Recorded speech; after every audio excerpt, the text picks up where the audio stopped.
Hello again, and welcome everybody to week number 10 of the Team Draft Super League. I am joined here by Platinum Professional Steve Rubin, who is still in Japan.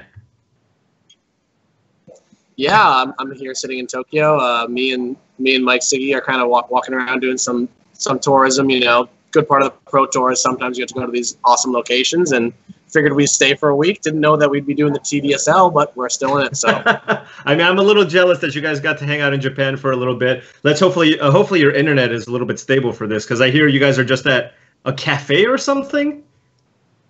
Oh yeah, I'm here sitting in Tully's Coffee. You know, hoping the internet stays going, but it's kind of like a situation where my hotel internet was not up to snuff. So sure, is everybody just giving like this weird stare, like what the hell? Why is this guy just talking with his computer? You know, so far so good. I'm kind of in my own little corner. I'm trying not to distract anybody, of course, or anything. Okay, that's fair. All right, so I'm just going to try to be extra loud so people get really mad at you. All right, well, nice.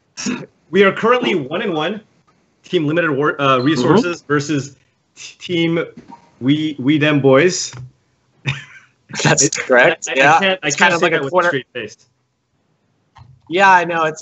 It's kind of just I can't really describe it, but it's fun. You know, it's a little lighthearted versus all the super serious teams and team names out there. It's kind of like not quite a joke, but kind of a fun thing that we share together, which is nice. That's fair. Everybody knows Team Limited Resources is just the most serious team out there. And yeah, I got a little bit unfortunate. You know, I had to first pick the land for me. I didn't actually know. Like I just hopped onto the screen and I ended up missing my first pick. But I think things ended up evening out a little bit because Mike Sigris with his cafe internet, he also missed a couple of picks in the draft. And it looks like we might be having some internet issues here. But yeah, my draft was a little bit interesting. We're currently having some technical issues right now, so we can't hop straight in. But we're going to look to solve that as quickly as possible. Welcome back, Steve. We had a little bit of an internet hiccup there. But how do you feel your draft went? I think my draft went pretty well. I feel like I probably could. Oh. I started off on an Adorned Pouncer, which was kind of a card that might lead me into zombies, and then I didn't end up getting much. So other than that, I think my deck's solid. Yeah, okay. All right, we're still having a little bit of internet issues. It turns out that the Wi-Fi at the Tully's in Tokyo might be making things a little awkward. But yeah, Adorned Pouncer, super strong card. You did pass an Open Fire. Did you kind of keep that in mind when you were kind of in the draft, because that was the second best card in the pack? Like, oh, it's very likely that the person I'm passing to is going to take this card? Yeah, I ended up passing an Open Fire, and it was the card that Marshall was obviously going to take. So I tried to take, I forget the name, but I took the 5/4 Flick for 3 after that. And then a Granitic Titan, kind of earlier than that card normally goes, but there wasn't anything great in the pack, and I kind of just wanted to make sure I wasn't shipping Marshall a great red deck when I could afford it. And then I got past, I believe, it was like a 4th pick, Torment of Scarabs from you. I think it was a Torment of Venom. Right. And I only had the Adorned Pouncer and red cards, but I felt, you know, that was a strong enough signal for me to see if I could try to draft black. And then I got some more black cards. The biggest thing about my deck was I didn't really get any of the red-black kind of discard cycling payoff kind of cards. And I think that is kind of where my deck's weakness is. Like, I have good removal and good creatures, but no real synergy. Sure. Yeah, that makes sense. Yeah, taking a look at that pack. You know, I talked to a lot of different people, and some people think black is, like, close to unplayable. Do you think that that's true? I think that it's true to an extent. I think that black is not a great color. Obviously, you don't want to, like, for instance, Torment of Venom is on a card that I'm going to be first picking out of very many packs. But, you know, the less black drafters are at the table, of course, it's going to be draftable no matter what. It just so happens that red and blue are very deep. There are going to be lots of red and blue drafters at the table, which means black's just going to be open often.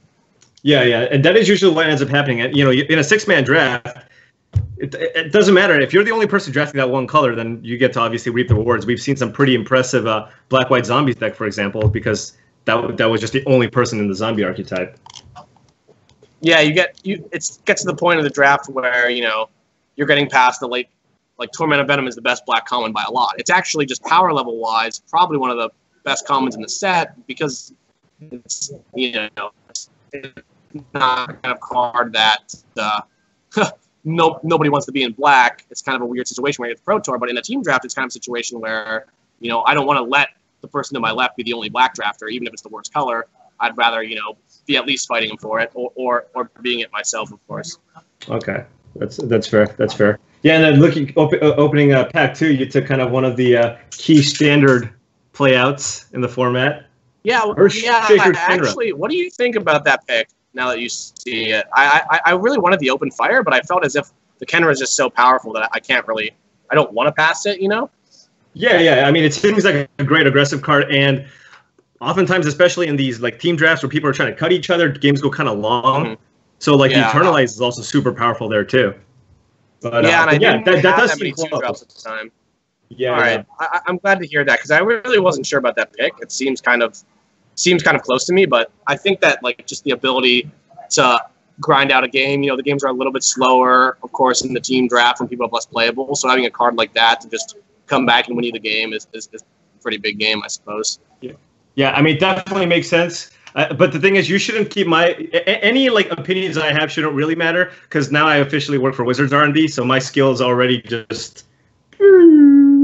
Oh, come on! So you're just on with the bandwagon of people saying that. I'm sure you're. All I'm saying is, I joined Wizards and then I 0-3'd my draft. There might be a coincidence there. We'll see. All right, it looks like the players are finally ready, so we will be live at Looking In right after this.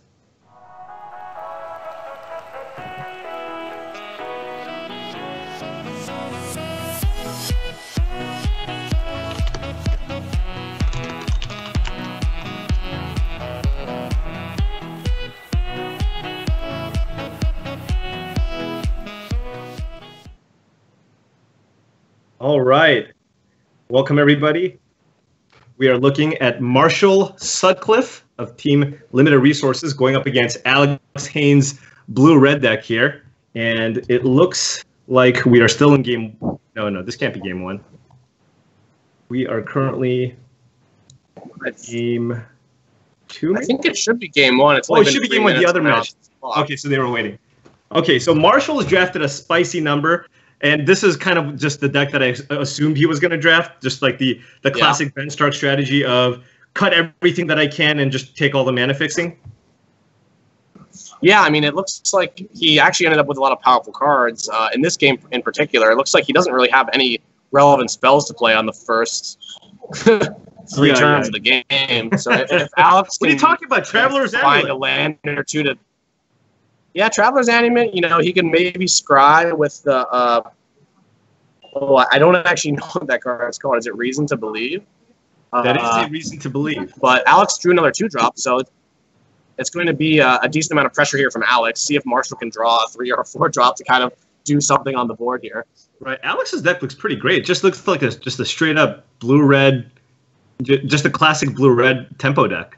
Yeah, and he's got some of the greatest hits. He's got the Riddle Form, he's got the Enigma Drake, and the Spellweaver Eternal to go along with. I think he ended up with the Imminent Doom, which is one of those cards that doesn't look great, but in the blue-red crash through kind of archetype can be super powerful.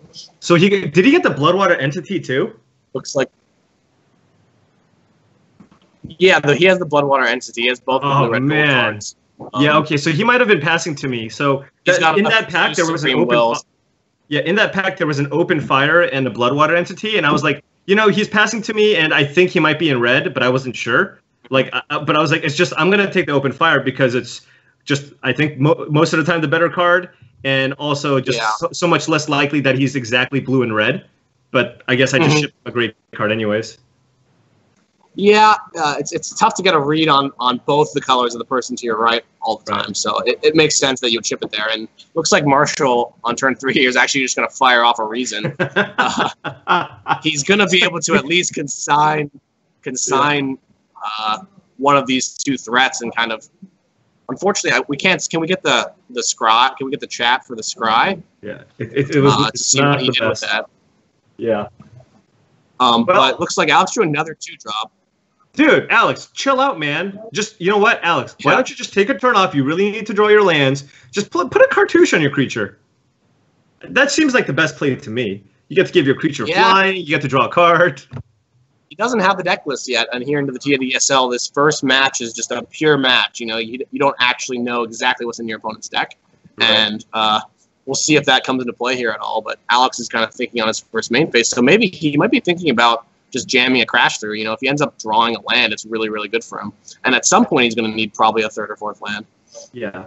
Although, you know, at the same time, adding a creature to the board seems pretty strong here because he has that Unquenchable Thirst in hand, and he has a Desert on the battlefield. So if he just attacks with both of the creatures, play the Burning Fist Minotaur, whatever large creature Marshall plays this turn, next turn, he can just tap it down with the Thirst. Yeah. So this feels so bad.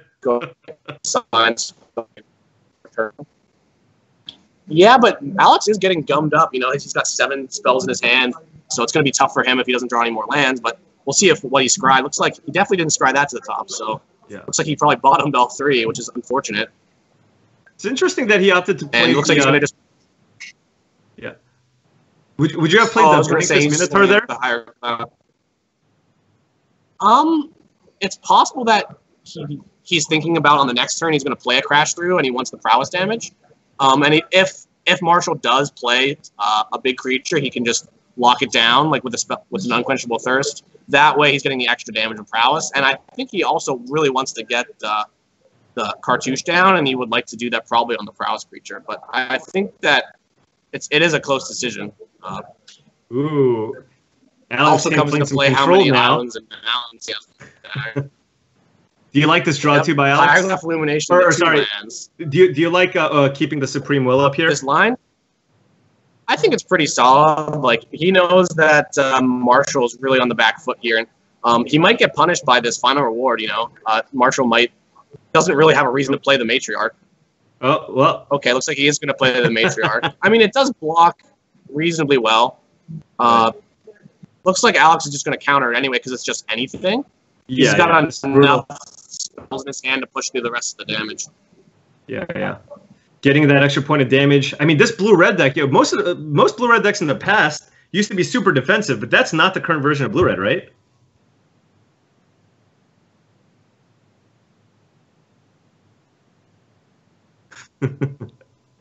All right. Well, it looks like he's going to go for the cartouche here.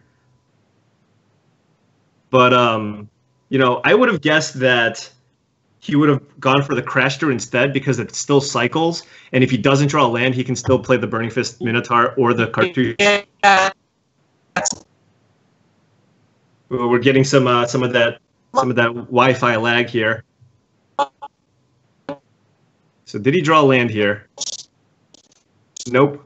But his hand is just in the first set. You had like Enigma Drake and the Javelineer type, or Javelineer type, like cycling spell base. But now there's so there's so many prowess blue-red features. We're having some internet issues here. I think I'm back. But I'm sure Steve is making awesome points. You know, I think he was talking about the 2-drops. You have your Firebrand Archer, Spellweaver Eternal, in conjunction with all the spells, which kind of incentivizes you to cast your spells and attack. That's my analysis of what Steve said there. Pretty much spot on. All right, and yeah, Marshall here is just dead on board with the Open Fire in Alex Hayne's hand. He does not have the mana to play Sifter Worm, so he's just going to run out the Rampaging Hippo here instead. Kind of feel like Vince Scully, baseball commentator. He just runs it solo. It's all good. You're still watching. Oh, see, look, Marshall knows he's dead on board, casting the Oblivion for extra information. Look at that tight play from my teammate, Marshall Blockcliff. Or is it Blockcliff? I don't even know. I mean, I should know, but I don't. All right.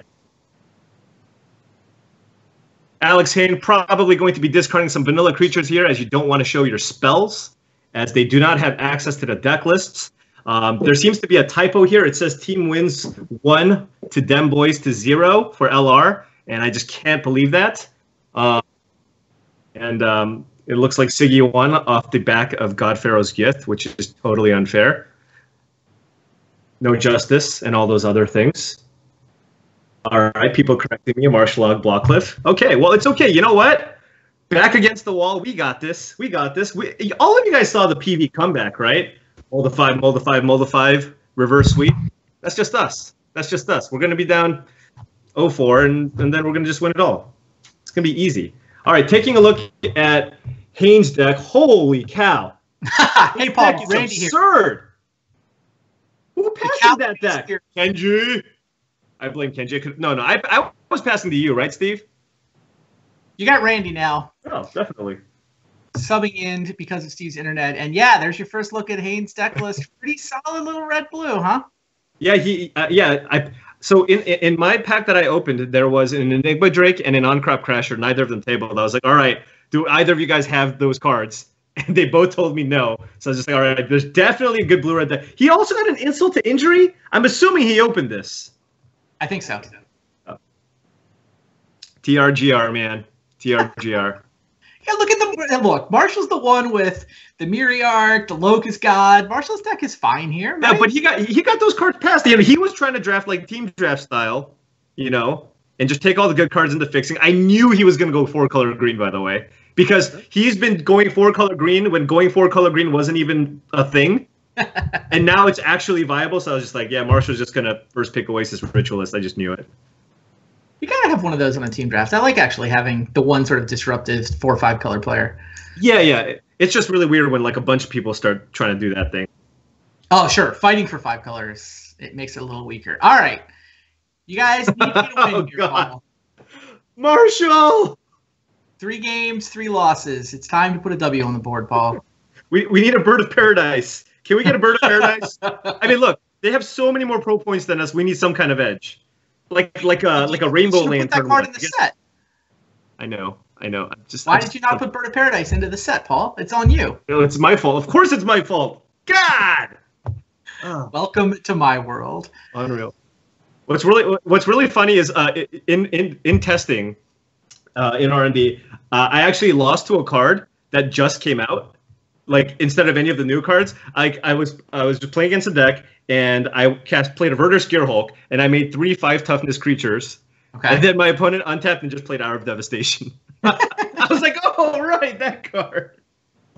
The scary part is you're going to have a black hole. Like the sets that they already finished on, you left, 6 months into the future, 12 months into the future, whatever it is. Right. Now there's going to be this black hole of the sets that haven't come out yet, but that they're already done with. You'll never get. They're just like they're super off it, and I'm just like, but like, are we going to talk about this at all? And they're going to be like, no, we don't need to. You'll just discover new cards 6 months from now that you didn't even realize were there. Exactly, man. Hayne's deck is really, really strong. Yeah, it's coming out nice. Marshall obviously has the more powerful top end. He just has to get there. This is actually, did you see Marshall's opening hand? It was really bad. He needed a land. He's like, he needed the land, but he drew running lands, and now he can cast most of this. Oh, no. That's a turn 3 imminent doom. That is a turn 3 imminent doom. He's got a 1-drop, 2-drop, and a 3-drop, and a 4-drop. What? Come on. Oh, my goodness. Marshall, please. Okay. Wow. Okay.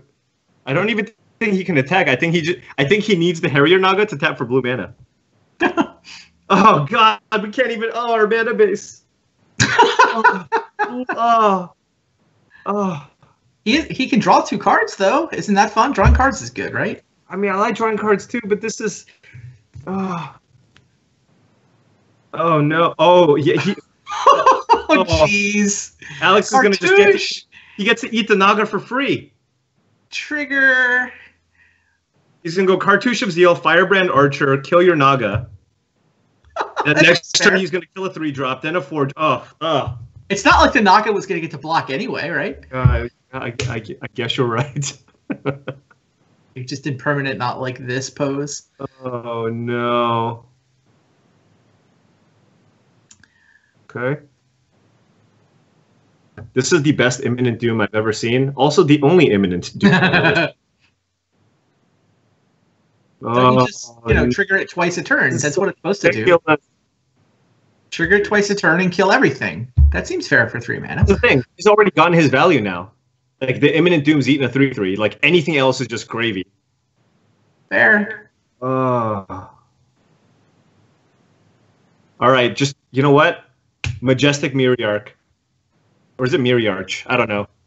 I think it's a Myriarch. All right, Myriarch. Let's do this. It's like it's gigantic here, right? It's power and toughness double to the number of cards in your hand. So you play your land. So it's an 8/8. All right. 8/8's pretty good on this board. No. Am I reading that card right? What are we planning for? Strategy, obviously. He gets to play the Vitalist and the Amulet. He gets to build up. I mean, at some level, I think he's afraid to go all in on one creature. Oh, it's the creatures you control. Good thing we didn't play that one at the Pro Tour.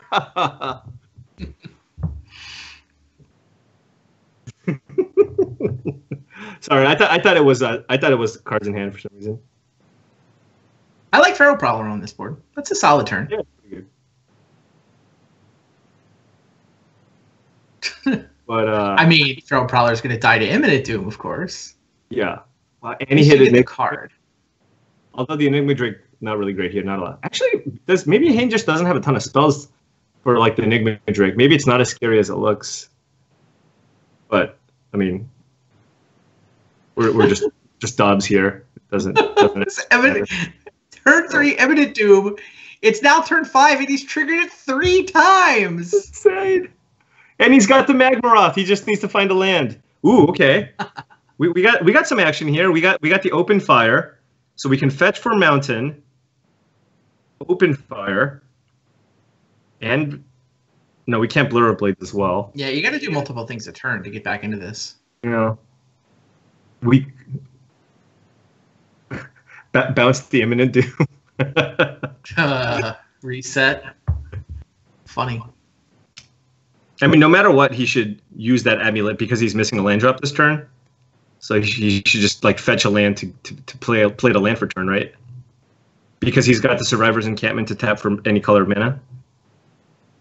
Or did he not? Did he not play a land that turn?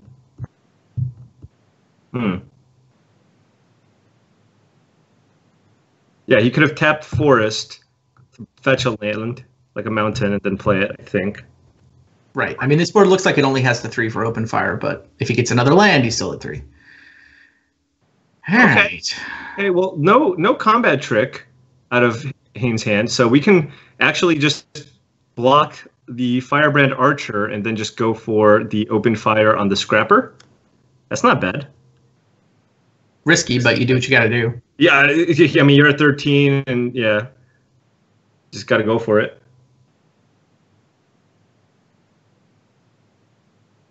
Okay, so we take 2. Oh, man. Hayne drew the land there, too. He could have played Magmaroth to just get that off the board. But I guess he can also just use it to just go forward to the head.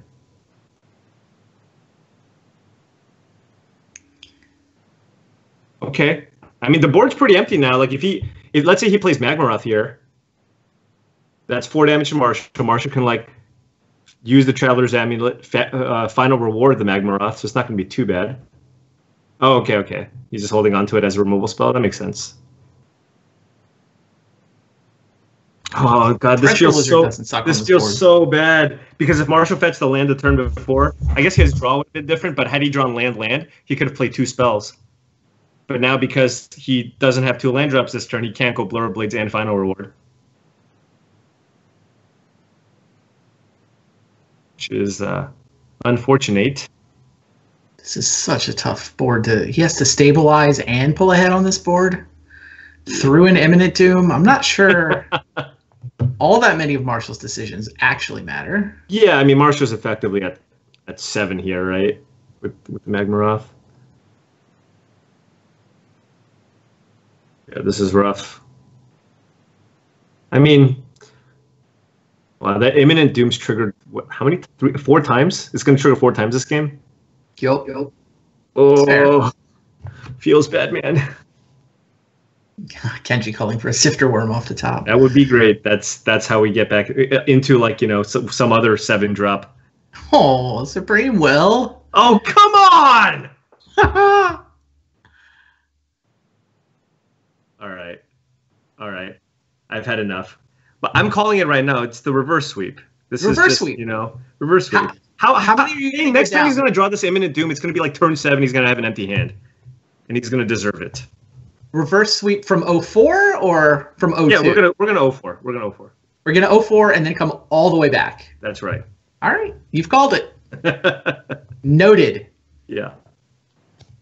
All right, down goes Thresher. We need, like I was saying before, we need a more epic comeback than PVs at the Pro Tour. That was pretty epic. Do you Supreme Will here if you're Hayne? Yes, I would.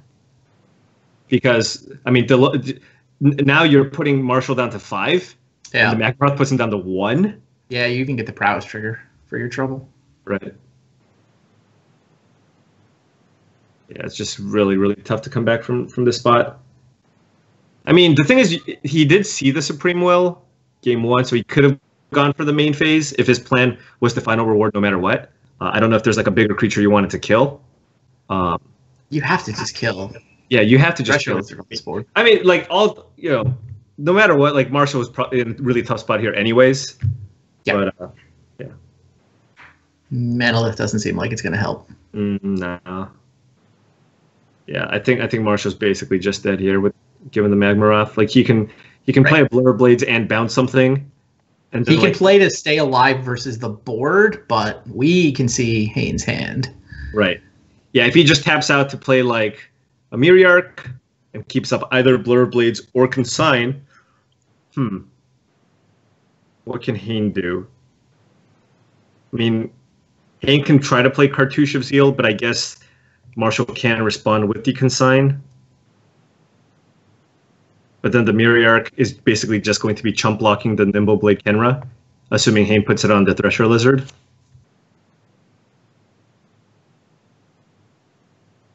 So then the Miriarch's down, the Consign is down.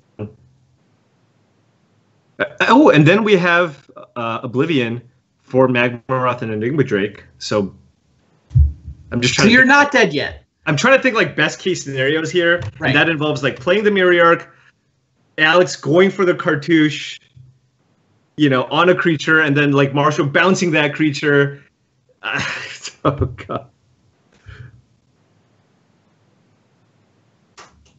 Just trying my best here, trying to figure out what like sequence of things needs to happen, which involves Alex punting, so it's just really unlikely.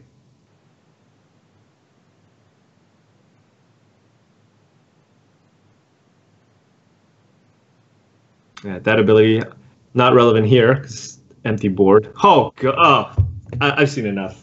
I've seen enough. This deck is too good. Wow. This is the deck I kind of wanted to draft. My draft started with like Puncturing Blow, Unsummon, Supreme Will, and then just 0 blue or red cards. I was like, all right, somebody's just jamming this deck, and it's going to be pretty good.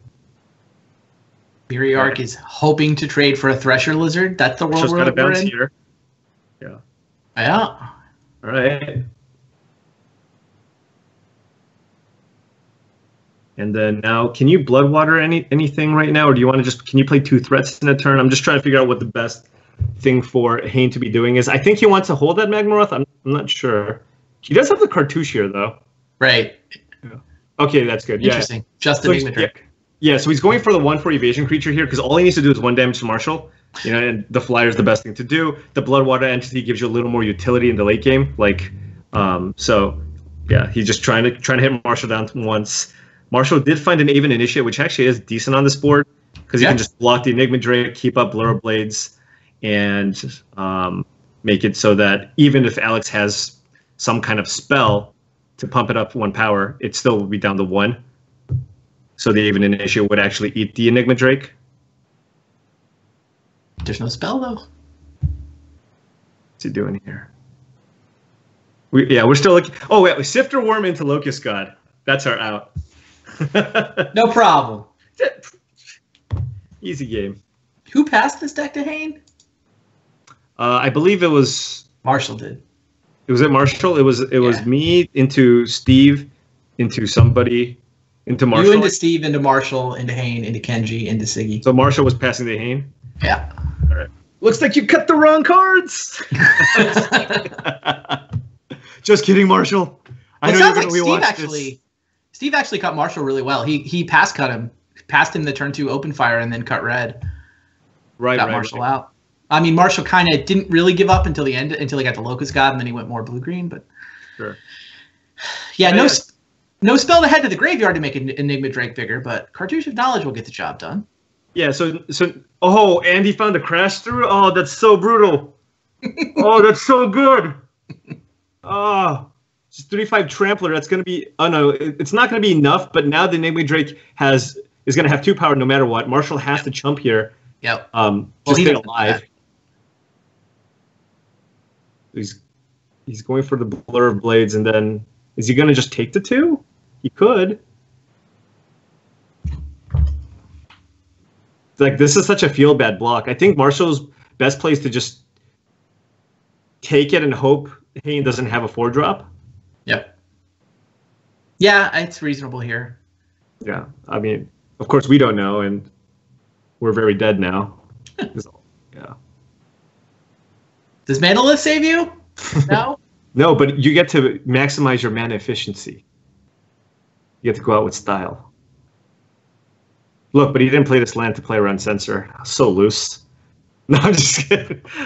This is fine. You might have some reason to keep that, but yeah, now Marshall's just that. Wow, this Imminent Doom. At least if we get to go out, we go out with, on the back of an Imminent Doom.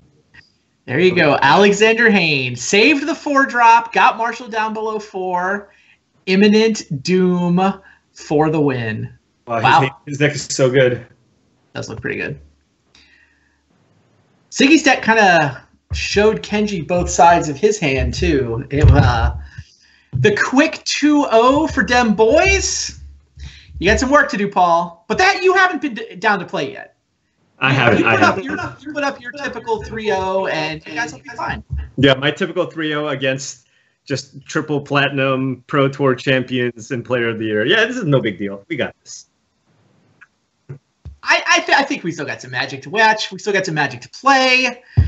We are going to be right back with round 2. Dem Boyz have the 2-0 lead, but Paul says they still got 2 losses to give. He doesn't look worried. They're going to come all the way back. You heard it here. Paul has called the 5-4 reverse sweep. Stay tuned. We'll find out if they take that next step right after these messages. Looking for a challenge? Magic Online offers monthly limited